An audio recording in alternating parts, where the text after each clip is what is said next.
Okay, let's talk about it. A blowout loss for the Orlando Magic that doesn't tell us anything new or that we didn't already know, but is still hard to take today on Locked On Magic.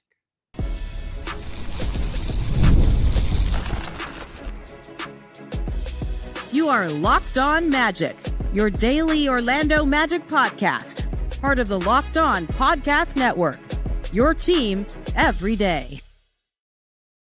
And you are indeed Locked On Magic. Today is February 26, 2025. My name is Philip Rossman-Reich. I'm the senior writer over at OrlandoMagicDaily.com. Of course, follow me on Twitter at PhilipRR_OMD and on Blue Sky at PhilipRR.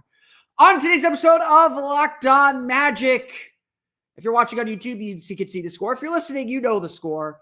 I'm not going to say too much new, but oh boy, the Orlando Magic fall to the Cleveland Cavaliers 122-82 in an embarrassing national television defeat. They're 0-6 on national television this season. What we learned, or what we should know, or what should be a pretty firm conclusion after the Magic get run out of the gym by the Cleveland Cavaliers. We'll get to that coming up here in just a moment. First, I want to thank you again for making Locked On Magic for making Locked On Magic part of your day every day. You can make Locked On Magic even bigger part of your day with the Locked On Magic Daily Newsletter, the one-stop for ultimate team and league coverage delivered right to your inbox. Sign up for free now at LockedOnDaily.com. That's LockedOnDaily.com, and start your day with the all-new free Locked On Magic Newsletter. We have been through enough of these bad losses.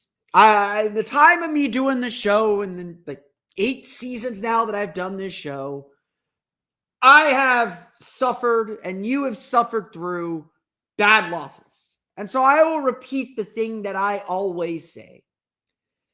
30-point losses say more about the losing team than they do the winning team. To lose by 40 means you gave up. Or you let go of the rope and didn't follow the game plan at any point. Or at least in the points where you fell behind by 40. It means that you are in such a deep deficit that there is some deficiency. And effort is a big part of it. Focus is a big part of it. Focused effort is a big part of it. That prevents you from even being competitive. This is the NBA. There are better teams than worse teams, and the Cavaliers are the best team in the Eastern Conference. They're playing at such a high level right now that the Orlando Magic could have played a good game. And honestly, I would say they played a pretty good first quarter and even a decent second quarter, really a decent first half, and still find themselves down by 14.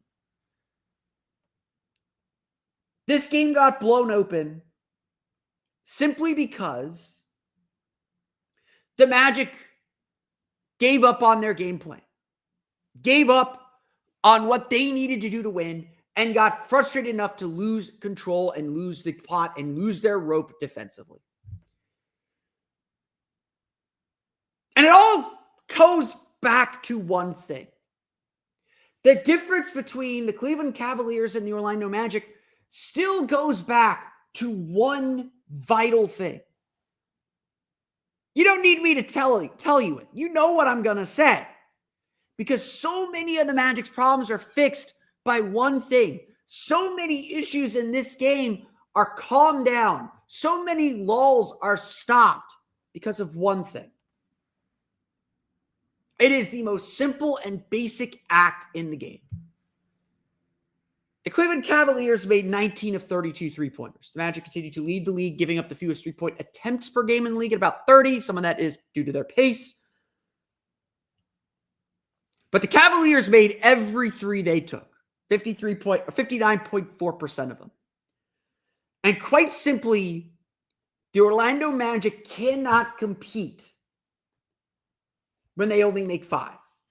When they go 5 for 28. Now, Orlando was only 4 for 11 at the half, which means they were 1 for 17 in the second half. And some of that is just them trying to chase the game and trying to make up a deficit they could not create. But ignoring just even that basic math problem, the basic split, and we've talked about it all year. I'm not telling you anything you don't know. The Magic cannot shoot.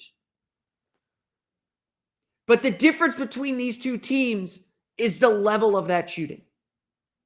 Max Strus opened the game up with back-to-back threes. He was 5 for 7 from three. Making contested threes at that. Movement threes at that. DeAndre Hunter came in at the end of the first quarter, made 3 straight three-pointers to turn a 1-point lead into a 10-point lead that they never gave up. DeAndre Hunter off the bench was 4 for 5. Ty Jerome scored 20 points and was 4 for 6 from three. Now, Kentavious Caldwell-Pope is supposed to be that player for the Magic. Cole Anthony can get hot from three. Paolo can make threes occasionally, but which role players on the Magic are making no shots? Which role players on the Magic are putting that pressure on the defense? Are giving their star players the space, the threat, the constant threat, the gravity to be this kind of offensive team? Shooting is the game. And it's not just the volume of threes you make. It's the confidence that comes with it. Cleveland can run their offense and function at a higher level because they know that they can make threes. They know they have that cushion. They know they have that outlet. They trust that if the ball kicks out, if the ball goes to the three-point shooters, they're going to take the shot and they're going to make it. I won't say all of the Magic's problems because there are some other issues in this game, but so many of the Magic's problems comes down to this. Shooting creates confidence. It gives you a margin for error. The Magic know this because they are 16-6 in games where they shoot 33% from three. All they have to do is make 1 out of every 3 three-pointer they take, and they are good enough to win because their defense is so awesome. Imagine if they shot 35% or 36% or 37%. Imagine if they averaged 36, 37% from three like they did last year. So much of the problems this team faces are them being held back by their shooting. And again, it's not just the raw numbers. It's the confidence that comes with it.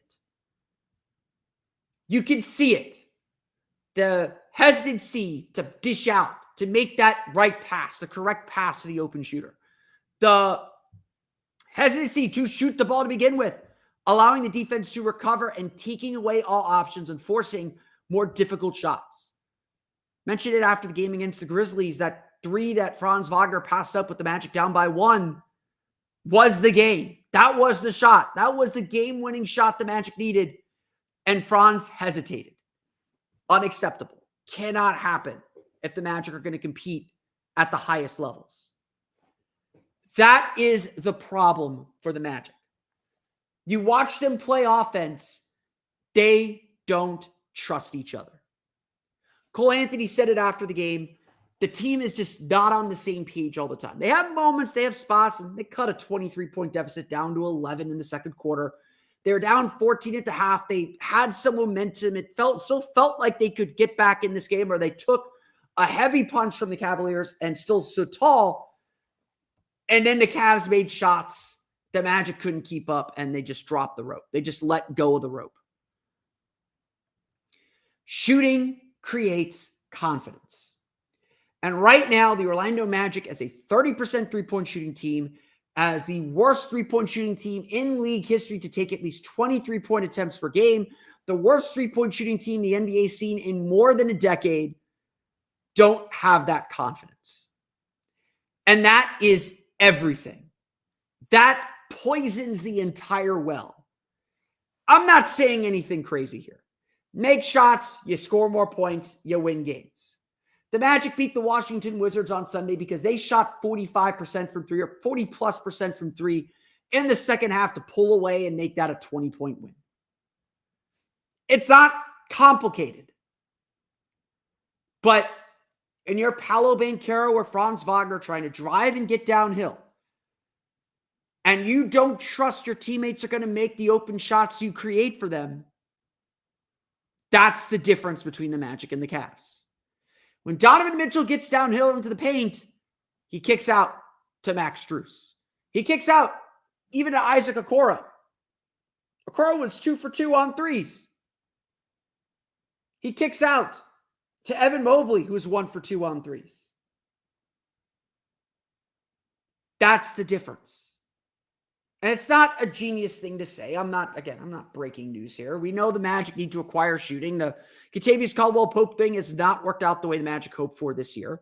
The Magic need more creation, need more playmaking, need more guys willing to attack, willing to not be afraid of shooting the basketball. But for this year, this team is scarred. There's just no other way to say it. We have talked about the shooting all season long. This group is scarred. There is no coming back this year. We're nearly 3/4 of the way through the season. They are who they are. It stinks. It's terrible. The Magic have to find a way to work around it. But at the end of the day, there's nothing complicated the Magic can do. Do they need to pick up the pace? Yes. Do they need to get Paolo Banchero the ball in different ways? Yes. And they're starting to do that more. None of it matters if they don't make shots. And eventually, when you miss a bunch of shots, especially open shots, it comes back to bite you. It comes back to get you. And it kills your confidence to do anything else on the floor. Paolo Banchero is right. There are more reasons for why the Magic lost this game, and we'll talk about some of them here in a minute. But everything starts with the shooting. Everything begins with shooting. That's where a team gains its confidence. That's where a team gains its swagger. That's where games change. And the Magic this season don't have it. And when they face teams that do have it, like the Cavs, who made a season-high 19 three-point attempts against the Magic, or the Celtics, who made 17 in a similar game like this one on national TV, when you have it, you can be among the elite in the league. So, the Magic lose their spotlight game against the Cavs. Where did things go wrong? Why are the Cavs at this level and the Magic not? Let's chat a little bit about that. We'll get to that coming up here in just a moment. But first, today's episode of Locked On Magic is brought to you by our friends over at Robinhood Gold. With Robinhood Gold, you can now enjoy the VIP treatment, receiving a 3% IRA match on retirement contributions. The privileges of the very privileged are no longer exclusive. With Robinhood Gold, your annual IRA contributions are boosted by 3%, plus you also get 4% APY on your cash in non-retirement accounts. That's more than 8 times the national savings average. The perks of high net worth are now available for any net worth. The new gold standard is here with Robinhood Gold. To receive your 3% boost on annual IRA contributions, sign up at Robinhood.com/gold. Investing involves risk. Rate subject to change. 3% match requires Robinhood Gold at $5 per month for 1 year for first match. Must keep funds in IRA for 5 years. Go to Robinhood.com/boost. Over 8 times the national average savings account interest rate claim is based on data from the FDIC as of November 18th, 2024. Robinhood Financial LLC, member SIPC. Gold membership is offered by Robinhood Gold LLC.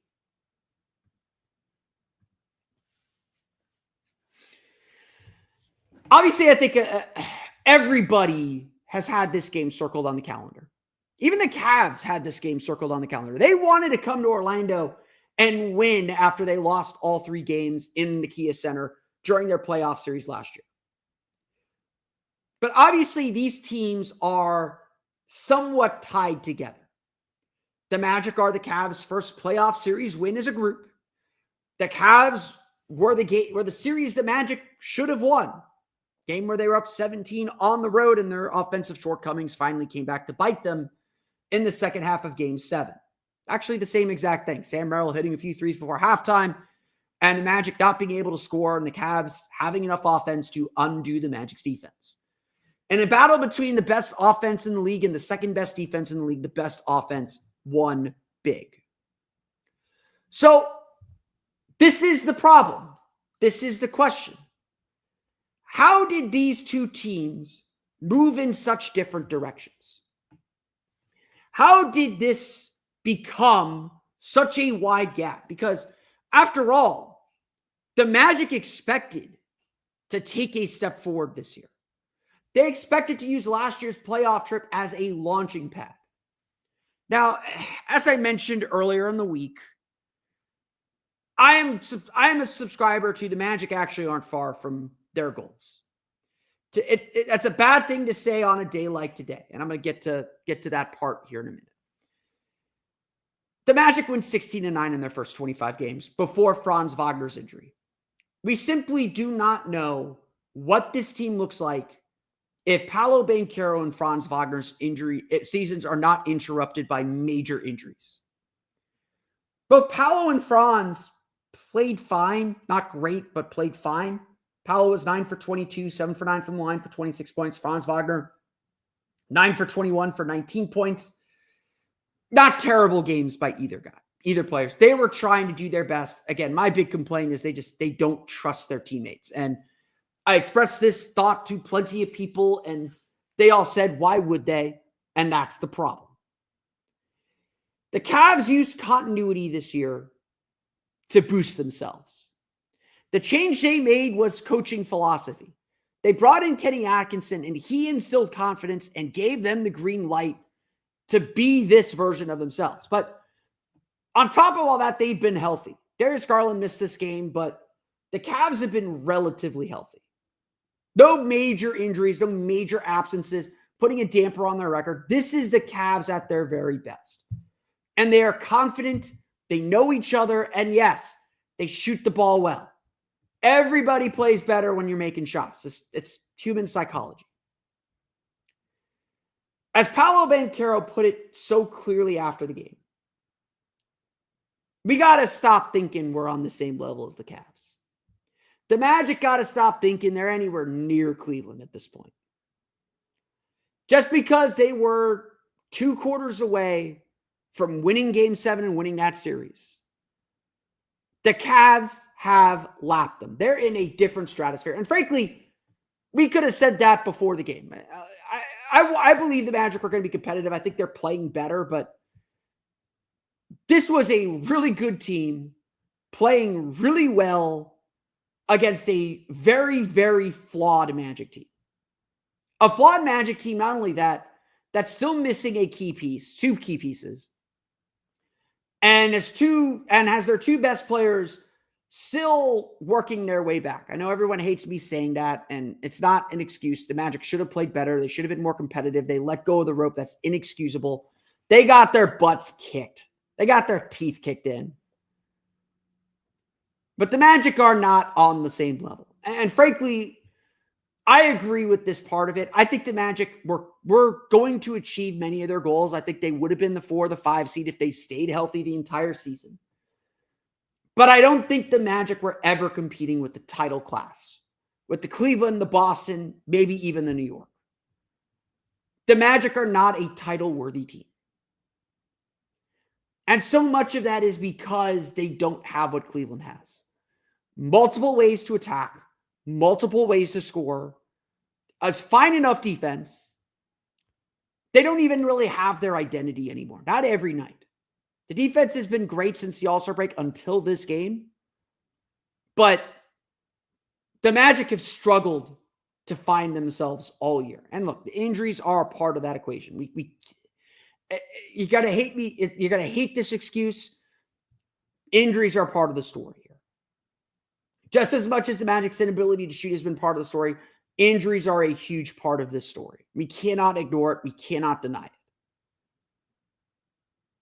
But the question is, how do the Magic get to where the Cavs are? Internal improvement's part of that. Paolo and Franz have to continue to get better, and Franz is elevated to an all-star. If the first 5 games from Paolo are any indication, he too was set to hit a new stratosphere until the injury knocked him back, and the injury has still kept him from reaching his full potential for the year. No doubt about it. Paolo has regressed, and the injury is a big reason why. He's taken some steps forward. I'm not going to deny that. He's starting to look more like he did at the beginning of the year, but the efficiency is gone because of several issues. Trusting his teammates is a big one. Just core strength is another. He's going to need a summer to get back. That's just the reality. But very clearly, too, the Magic are kind of where the Cavs were after they made their first play-in tournament. They made the play-in tournament, they lost, and they pushed their chips in for Donovan Mitchell. They saw that failure. That was a success for them, but they saw that and said, we need more to be the team we want to be. And even then, it's taken 2 seasons, 2 playoff failures to get to this level. So it's important to remember this is still part of the journey. But undoubtedly, the frustration of the season is rolled into this game. The frustration of this season is symbolized and emblematic of what we saw Tuesday night. We saw a team that is constantly blown out on national TV in the biggest pressure games against the best teams. A team that simply cannot compete with the best in the league. Not consistently, at least. When's the last time the Magic beat a really good team? Boston in December? With some injuries in that game? The Magic don't have the big marquee win. That's not a coincidence. They're just not good enough or talented enough or offensively minded enough to beat these elite teams. They don't play modern basketball. They play 90s basketball. And that can be successful in some fashion, but not against the good teams. Very clearly, and again, the call for much of the last 2 years has been to level up. It has been a call to get better, to constantly improve. And yes, it is time for Jeff Wiltman to level up. It is time for him to level up this roster. We said it before the trade deadline. Again, I'm not saying anything new. What's frustrating about the loss to the Cavs on Tuesday is that none of it's surprising. The only thing that happened differently on Tuesday is every weakness the Magic had failed them. Everything the Magic know they need to fix was pressed, taken advantage of, and eviscerated. Their inability to shoot, their slow-paced offense, their frustrations over their bad offense. All of it was just decimated. Okay? Now figure it out. Figure out a way forward. And unfortunately, the answers are just not on the roster. Orlando played timid. They weren't physical. They weren't defensive-minded. They let everything affect them. They got beat to every loose ball. You can't lose 50-50 basketballs if you're this Magic team. So much of what you do is based on effort. How many times did the ball slip through a player's hands right into a Cavs player's hands? How many times did Cleveland beat them for an offensive rebound? They had 9 in the game. 9 for 7 points. So it didn't kill them that much, but still just backbreakers for this team.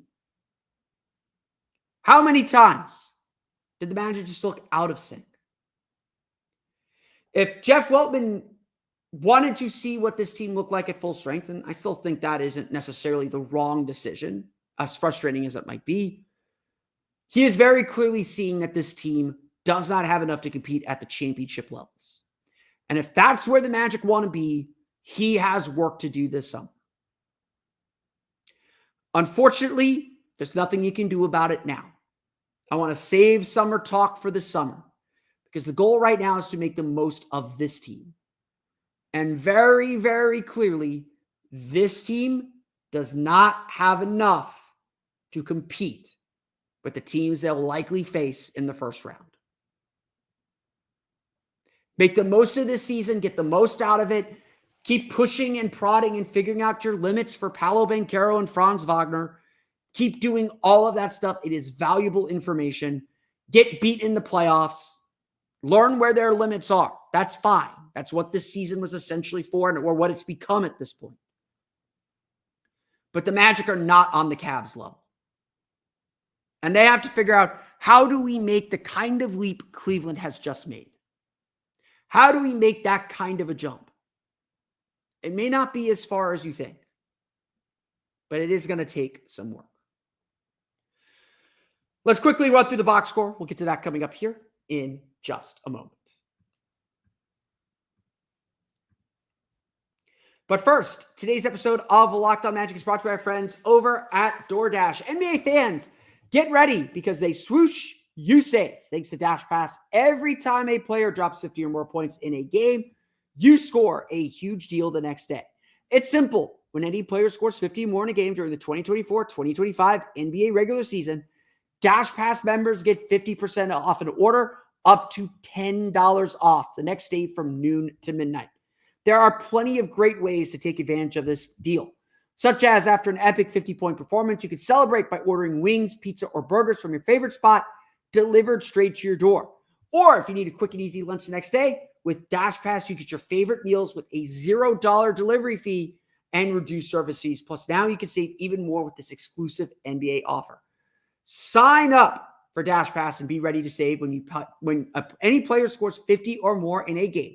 Dash Pass members get 50% off and order the next day, up to $10 off. Just use promo code NBA50 from noon to midnight after a 50-point game on eligible orders at participating merchants.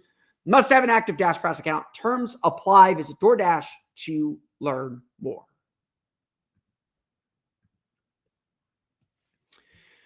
The Orlando Magic again fall to the Cleveland Cavaliers 122-82. There was a lot of soul searching after this game. There's a lot to think about, and again, big issues that we know are big issues, things that we shouldn't be surprised by. We're just still disappointed in them, and that's fine. Be disappointed, be upset, be angry. This team needs to be better. They did not play Magic basketball. They did not play the way they played since coming out of the All-Star break. If the Magic, again, and I want to give Cleveland a lot of credit. That team is really good.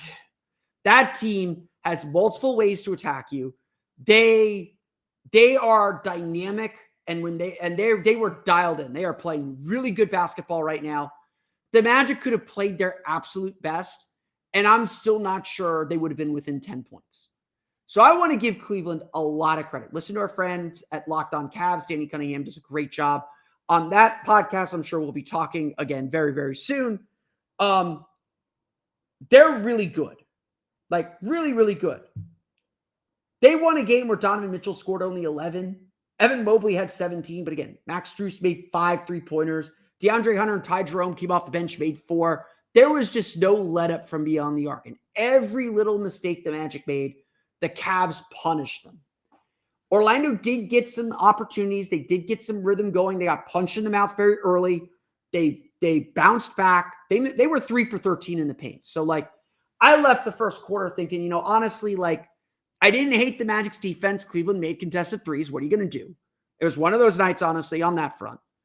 And I thought the Magic were getting good looks and getting the kind of shots they want and missing them. What are you going to do about that? It's make or miss league.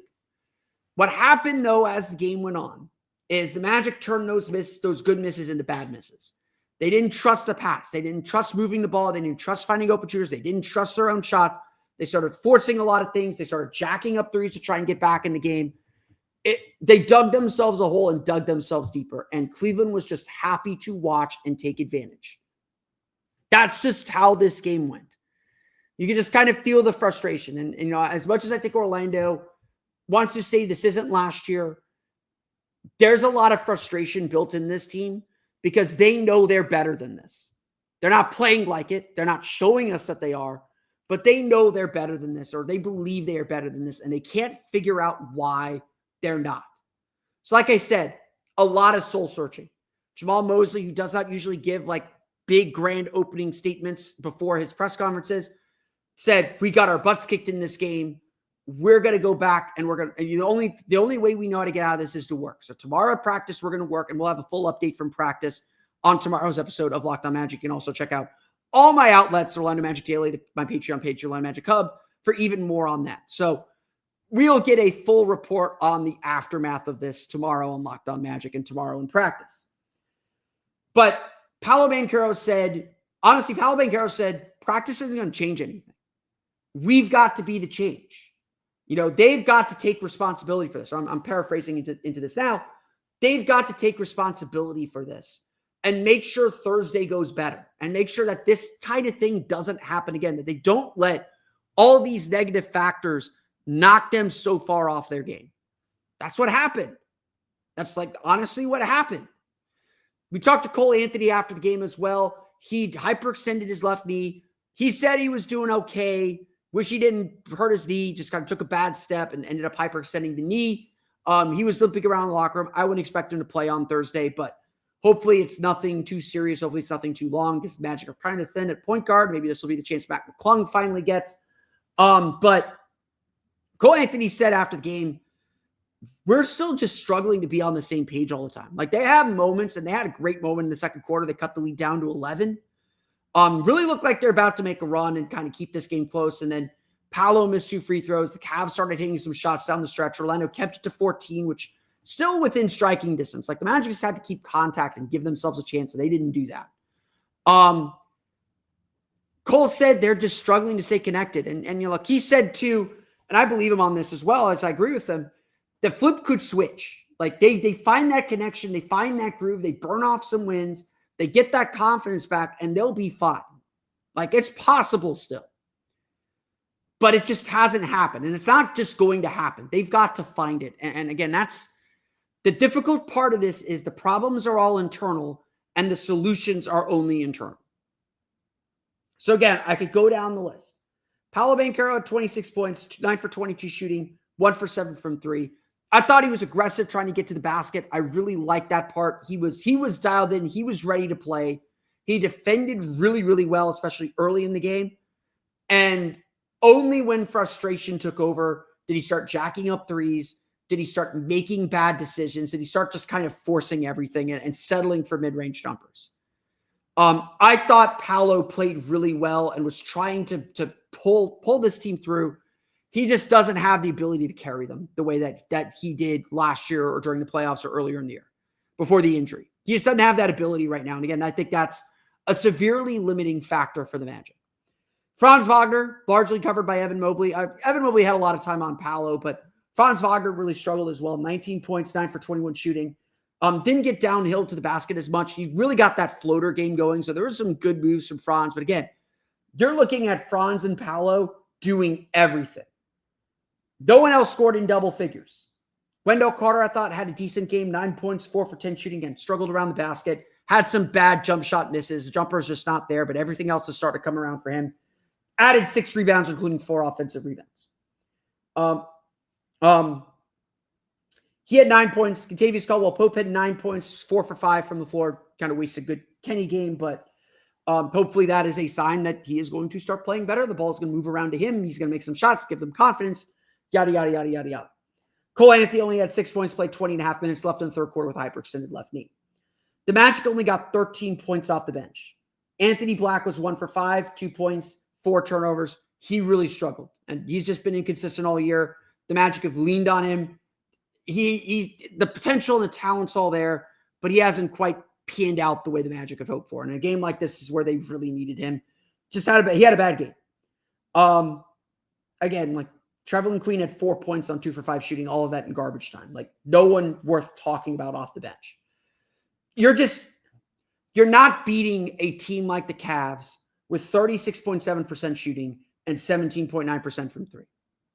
Orlando was 24 for 51 in the paint. They started 3 for 13 in the first quarter.